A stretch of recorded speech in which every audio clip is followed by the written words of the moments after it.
Hey there, welcome to Sullivan Smart Sense. I'm Heather Sullivan. Thanks so much for being with us today. We're going to have a great discussion today that I know is going to help a lot of people watching because we all deal with it. And that is the issue of feeling burned out, that burnout from maybe it's your job or life in general, working towards something, things that are kind of wearing you out. Maybe you feel like you're not getting where you want to be. We have an expert today who's going to help you overcome burnout, how to turn things around, how to practice self-care to help you reach your goals and just feel better about everything that you're doing. So please join me in welcoming Darryl Bumpass Sr. He is a certified life coach. Thanks so much for being with us, Darryl. Hello, Heather. Thank you. It is an honor and a privilege to be with the amazing and beautiful and awesome and Emmy Award winner, Heather Oh, Sullivan. well, that's very, very sweet of you. Thank you for doing your research. I appreciate that. And you're the author of several books. We'll talk about those in just a moment. But for our viewers, can you just tell us a little bit about your background as a life coach? Sure. So I'm from New York. I'm a certified life coach, best-selling author, and a self-investment expert. I help people get out of their own way. I think I'm guilty of that. So you're Me talking to the too. right person. Well, I want to show everyone your most recent book is "You Need an Income, Not a Job. Stop Waiting, Start Creating." Can you tell us a little bit about this book and how it can help? Sure. Well, with the way that the world is going today, we are in the middle of a shift. We are in the middle of a shift. And the phrase that was coined earlier this year or last year, I believe, the great resignation. So a lot of people are pivoting, trying to figure out how to make it work, Hmm. how to make it work, right?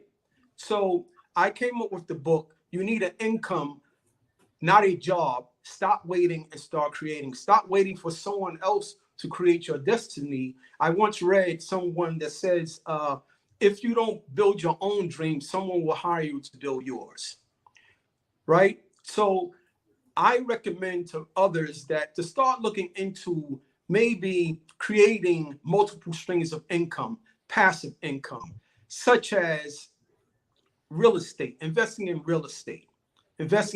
rental properties. It's really easy now to get into. They have programs such as the DSCR loans, where the DSCR loan stands for debt service coverage ratio. So they will give you a loan based on the rental income of the property. So it's not like the traditional. Maybe someone can think of creating a course that they can sell online, such as someone like yourself, so amazing and have so much information about the media. Someone can create a course on how to courses to become a media personality. Someone can maybe create a ebook. There are so many different ways that you could create passive income, multiple streams of income. For instance, something simple as purchasing a vacant lot and creating parking spaces. They have something they call now rent your yard. So people are literally renting out their yards Yeah, for yeah. parking spaces, Hmm. right? So these are things that people can start doing right now. They don't have to say, well, I need a degree to do this and do that. They can start creating something as simple as creating a live stream, 24-hour live stream on YouTube, where you may be able to just play motivational speeches. You may be able to play um, jazz music. You may be able to play several things, but it will be a 24-hour live stream. And come the 21st, I believe it's the 21st of each month. Come the 21st, YouTube will make that deposit into your account. Passive income.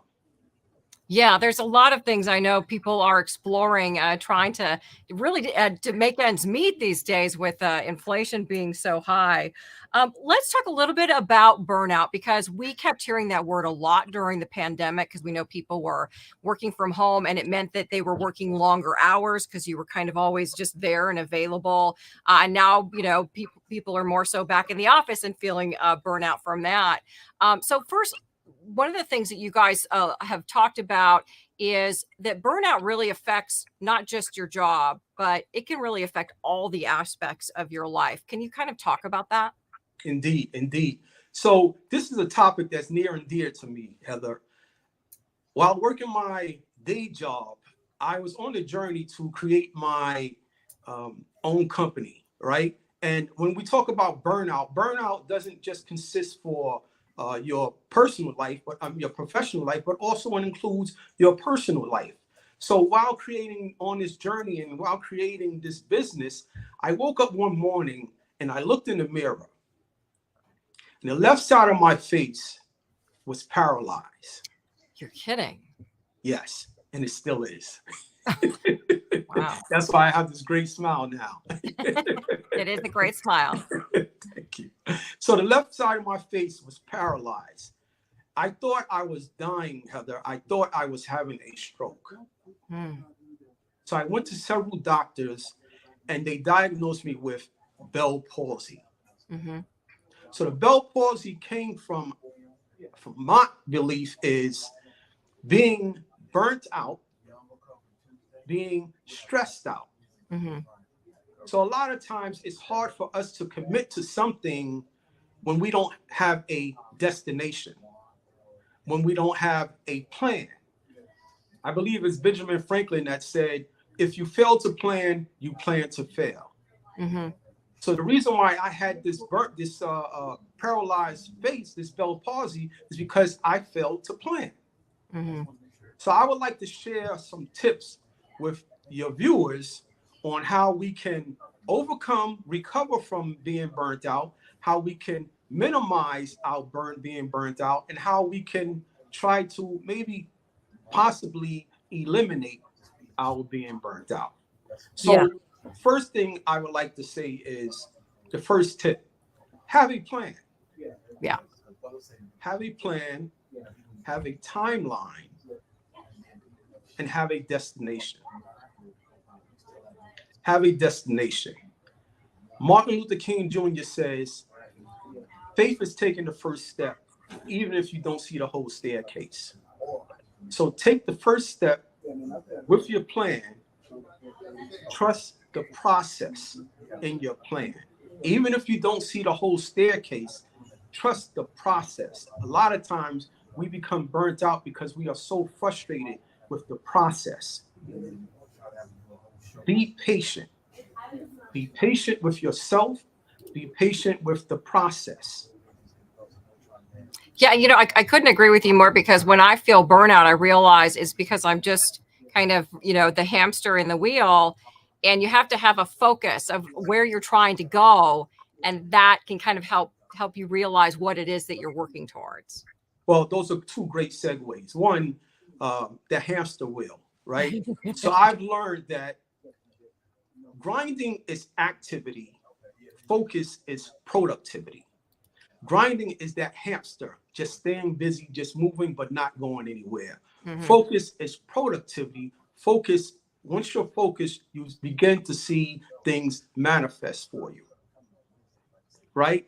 The next tip would be, if you have a big goal, break it down into smaller goals where they are much more manageable.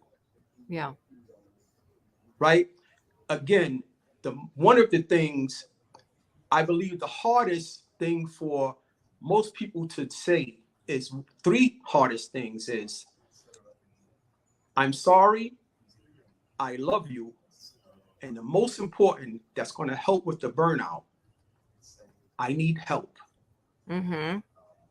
I'm guilty of that one. I fail to ask for help all the time. Well, we think we're invisible. We think we're indispensable. And that's just so far from the truth. I looked in the mirror and saw my face paralyzed because I failed to ask for help. And help is available. Go ahead, Heather. It absolutely is. And it once you realize, and sometimes just talking to someone else about your needs and realizing they also are feeling that same stress, or maybe they've dealt with the same issue, that can help diffuse a lot of that. Indeed. What I would suggest, another tip, is to Go to your family and friends or even associates for motivation, for input. And if you don't have that support group, create your own support group with like-minded people that will also be able to do wellness checks on one another, which is so very important in the time that we're in right now. Wellness checks is very important. And also, another tip I would add is make sure you give yourself permission. And this is what we do. We fail to do this. Give yourself permission to take a break.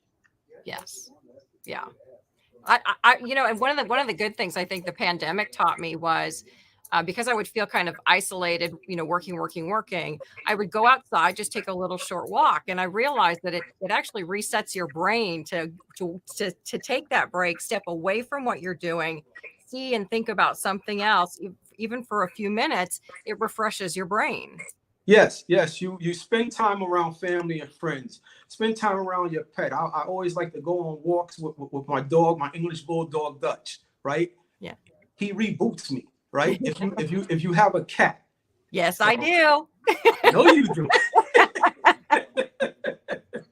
Spend the time with your cat. Spend your time with a loved one, right? You're able to rejuvenate yourself and go back and become more productive. So you just can't keep your head down 365 days a year. You have to take a break. My wife and I, we recently took our very first cruise. Oh. Right? Yeah. So where did you cruise to? We went to Dominican Republic and Bimini Island. Mm-hmm. So that was one of the best things I could have ever done. That's what in one of my books, I have a chapter called Do Me Day.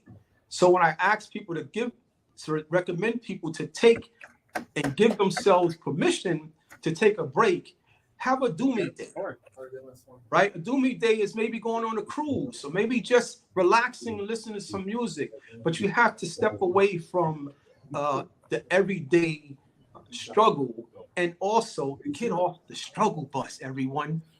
Please get off the struggle bus. Yes. I couldn't agree more. Right. Let's talk about, we hear this word mindfulness. And I think a lot of people, it's kind of hard to figure out first, sort of what is that? What does it look like? And how do we achieve it? And how can it help? So yeah, mindfulness technique is really good and really simple and really easy. It's something I practice every day, constantly. So here's an exercise, all our friends that are listening to us right now, right? Every morning before you start your day, in front of the mirror, I call it mirror work. Get in the mirror and start practicing positive affirmations, such as I am, I will, I can. I am, I will, I can succeed. I will succeed. I am, I will, I can, I will become the best version of myself, right? The mirror holds energy. What are you going to deposit into that mirror so that it reflects back to you?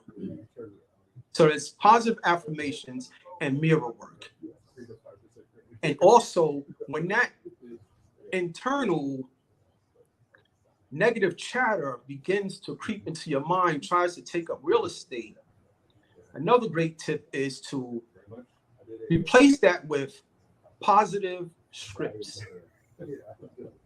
Positive scripts. So when that tries to creep and take real estate in my mind, I start thinking of the days that I spent time with my father on Saturday mornings when we would go to work with him. And that was the best time that we had to ourselves, right? Times you think of another memory I can place now, being in Bimini Island and enjoying and relaxing, right? Being with my wife, spending quality time together.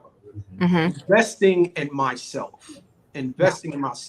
So replace the negative chatter with positive affirmations, and positive scripts.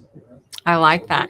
And I want to invite our viewers watching, if you have any questions or comments, please just write those below and we'll see them here. And I want to just share with you, Bob just wrote in, he says that he likes your advice and that he's heard similar advice from other wise men and women. So one of our viewers enjoying that. But anyone else, anyone who's got a comment or a question, please write in so we can talk about that. You mentioned meditating as well. Talk a little bit about meditating, maybe people who haven't done it, how to do it, and how that can help. Yeah, a lot of people find that. Well, first, I just want to say thank you, and I appreciate you, Bob. Thank you for saying that I have wisdom. So, Absolutely. So meditation is really easily done. Well, let me be honest. First, you have to be honest with yourself so that you can think about this is what I always, questions that I ask to my life coaching clients. What are your goals? What are your distractions? And how are you treating yourself? Right? How are you treating yourself?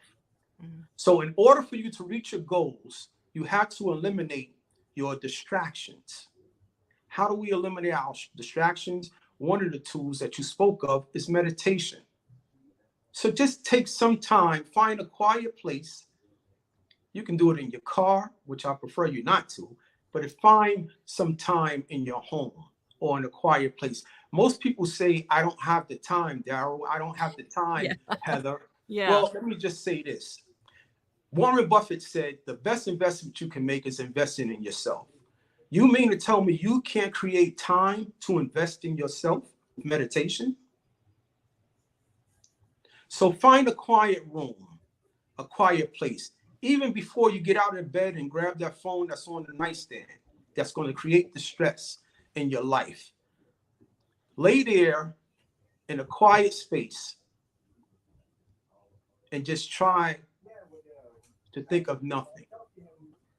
If you can't do that, then maybe create some mantras, such as I like to use, I'm so happy and grateful for everything that I have and everything I need. I'm so happy and grateful for everything that I have and everything I need. But you can replace it with your own mantras or so. But just find something that will take your mind off of the everyday life and prepare yourself to take on the world. And one of the things you talked about, and I think you touched on this a little bit, but end overthinking, but also by embracing uncertainty. That's a tough one. Yes, but uncertainty occurs every day. Yeah. We're not sure. Okay, let me just say this. I had a client, my life coaching client, that she was complaining about the birds outside her window every morning. Outside her window every morning. I keep hearing these birds, Darryl. They will not let me get my rest, right? Yeah. So what I said to her, I said, someone did not wake up this morning to hear those birds. So uncertainty occurs every day. No one promised to us that we will wake up tomorrow. No one promised to us that every job you have is a guaranteed job. And a lot of people are witnessing that with things that are occurring in the world. So embrace uncertainty and turn that uncertainty into opportunity. So let's not focus on the negative side of uncertainty. Let's see how we can embrace it with opportunities and say to yourself, this happened. Why did it happen? And how can I create an opportunity out of it? Mm-hmm. Some people, when they really get to the point of burnout, even start thinking, can burnout be good in terms of maybe it charges you to redirect? Maybe it's time for a career change. What are your thoughts on when to recognize that maybe you're burnout because you're in the wrong thing? Great question, Heather. Great question. We have signs, right? We have signs in our life. Celestine prophecy says The problem in life isn't finding the right answers, it's identifying the right questions. Once you get the questions right, the answers will come. So a lot of times we are looking for answers. Instead, we should be looking at the questions that's being posed to us in our life, such as something may be occurring on your job that may be pushing you into the dream job that you really want. But instead of looking at the surface, we should be looking at what is really going on. Did this occur because I am a magnet for it? This is what the law of attraction is allowing, right? We should take cues of things that are going on in our life, such as things that are occurring are not always setbacks, but setups for what you want to do. Setups for you to get out of your own way. So yeah, take cues from the things that are occurring in your life. They're not, you may think they may be bad at the time. Someone say to you that you've been working someplace for 30 years, 20 years, 5 years, and they say, well, you've gave them so much of loyalty. You've deposited so much of your life into this career or into this relationship. And now they're saying, it's not you, it's me. Where have we all heard that before, right? So what I would suggest to that is take that as an opportunity. Yeah. A gift that you were asking for, most likely subconsciously. Yeah. I remind myself of that sometimes when I feel frustrated, that's change, that's growth, that's happening because you're supposed to be learning from what's happening and figuring out how to move forward. So yes. This has been a really great talk, Darryl. Thank you so much for sharing your wisdom with us. We really appreciate it. Thank you, Heather. I thank you. I appreciate you. I wish you all the success that is coming to you and your viewers. Well, thank you so much. It was wonderful having you on the show today. And thank you to all of our viewers as well. Again, just keep sending those questions or topics that you'd like us to cover here on Sullivan Smart Sense, and we'll see you next time. Thanks for being with us.